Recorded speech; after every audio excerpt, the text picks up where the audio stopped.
Bon, je pense qu'il sera parfait pour le rôle. Après, pour cette scène-là, il me faut...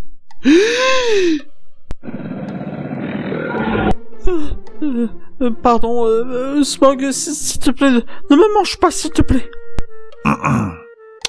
Est-ce que nous pouvons discuter un moment? Attends, tu parles? Quoi, cela t'étonne que je parle? C'est que d'habitude, tu t'exprimes toujours par grognement.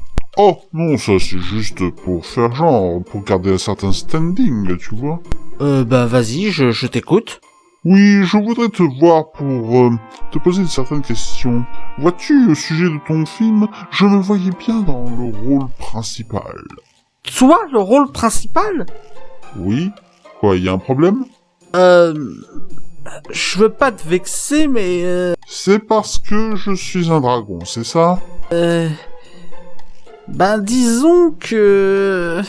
Eh ben bravo, je vois que monsieur garde dans ses clichés habituels, alors sous prétexte qu'on est un dragon, qu'on mange des gens, qu'on brûle tout sur notre passage, on est forcément des méchants. Non mais très bien, d'accord. Non mais tu sais quoi, c'est pas la peine, hein. De toute façon, je n'allais pas jouer dans le film d'un oppressif. Je préfère me casser, tiens. À la réflexion, je pense que je le préférais quand il ne parlait pas.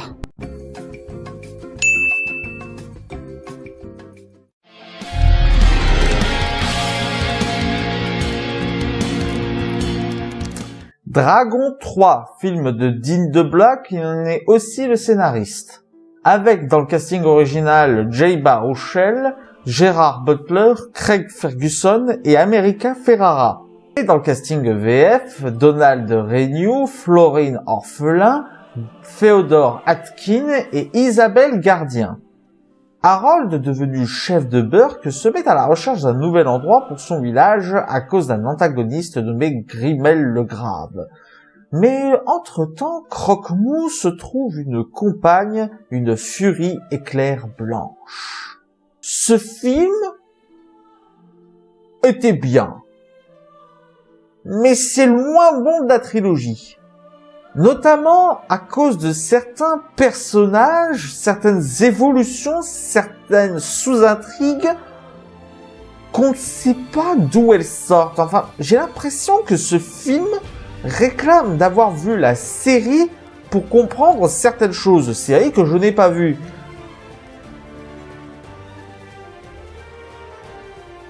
Ah non, ça bug pas, vous inquiétez pas. Attendez une minute. Voilà, non, je faisais une petite interruption parce que j'ai discuté avec une amie qui a vu la série Dragon et apparemment aucun élément que j'ai exposé ici n'a été développé dans la série Dragon.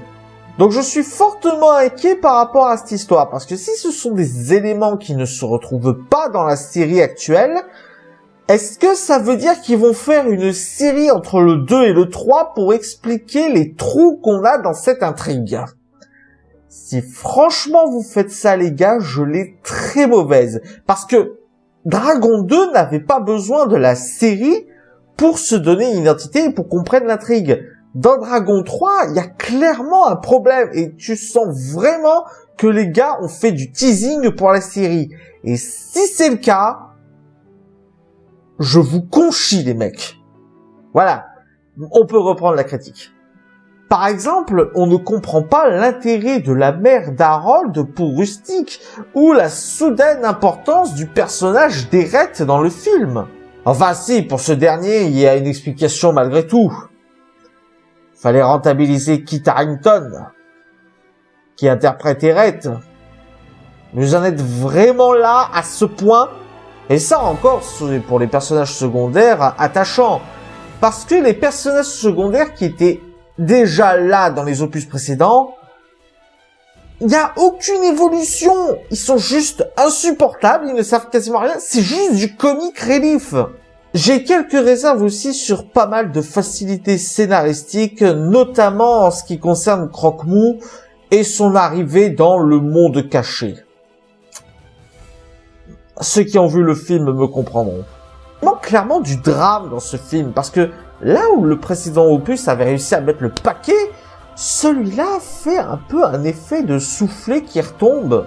D'ailleurs, en parlant de précédents films, l'antagoniste Grimel le Grave, il fait vraiment très pâle figure face à Drago, hein. On a beaucoup perdu au niveau de l'antagoniste aussi. Enfin, tout doux avec la médisance, hein. Parce que depuis tout à l'heure je crache sur le film, mais comme je le disais, il est bien malgré tout. Déjà, il y a deux personnages qui s'en sortent toujours aussi bien. C'est Harold et Astrid. Je les trouve toujours tellement attachants. Ils ont vraiment une très bonne dynamique de couple. J'ai adoré tous les moments où ils discutaient ensemble. Ensuite, il y a les dragons, et notamment le couple de Croque-Mou avec la Furie Éclair. Même si j'ai dit qu'il y avait des facilités par rapport à Croque-Mou au niveau du monde caché, je dois avouer que les dragons sont toujours assez bien traités, qu'il y a toujours une conservation d'un certain aspect félin à leur animalité. Et il y a un vrai dilemme à un moment donné dans le film. Dilemme qui se conclut par une véritable conclusion de la saga. Enfin, je ne vois pas comment il pourrait faire une suite à Dragon 3. C'est vraiment un adieu à ce niveau-là. Enfin, sauf si vous faites une série entre le 2 et le 3 pour expliquer certains trous dans votre intrigue. Non, je ne lâcherai pas l'affaire. Mais surtout, et c'est le plus gros point fort de ce film, il est magnifique visuellement parlant. Non, sérieusement, la direction artistique est irréprochable, la musique est juste excellente, il y a des effets de mise en scène juste génial. Je pense notamment à une scène dans les nuages qui m'a scotché. Le monde caché est tout simplement resplendissant avec une couleur qui joue sur l'imagerie et qui joue sur la féerie des yeux. C'est vraiment un bonbon pour les yeux, ce film. Un bonbon pour les yeux, ouais. C'est juste dommage qu'il soit pas plus que ça. Voilà, c'était la critique de Dragon 3. J'espère qu'elle vous aura plu. N'hésitez pas à mettre un pouce vert si c'est le cas et à partager sur les réseaux sociaux. D'ici là, allez au cinéma. Ciao!